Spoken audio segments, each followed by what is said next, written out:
ng ating panahon ngayong umaga po ng July 23, 2025. Sa ngayon po ay lumakas na ang bagyong Dante habang nasa silangan ng mga isla ng extreme northern Luzon. About 989 km east ng Basco, Batanes, nataglay ang lakas ng hangin na umaabot po sa 65 km per hour. Nasa tropical storm category na po yan. Ang LPA naman na nandito sa loob ng ating area of responsibility ay nasa northeast ng Ilocos Norte, pero posibleng hahatakin na rin yan ng bagyong Dante. Ang LPA naman na nasa labas ng ating area of responsibility sa silangan ng ating bansa ay mataas ang posibilidad na maging bagyo anytime o sa susunod na 12 to 24 hours.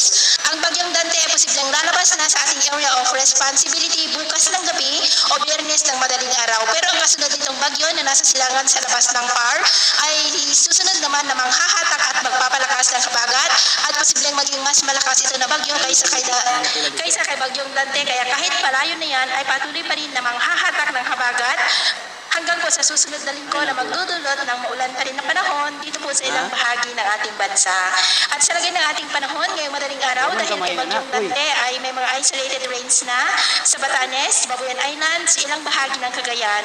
At dahil naman sa habagat ay may mga isolated rains sa may Central Luzon, Metro Manila, Calabarzon, Bicol Region, Mindoro Provinces, Coron, Marinduque, Romblon, Northern Palawan, ilang bahagi ng Cordillera, Nueva Vizcaya, Panay Island, Negros, ilang bahagi ng Leyte at Samar Provinces. At mamaya ay sisikat naman po ang araw sa malaking bahagi ng bansa, lalo na dyan sa may Mindanao.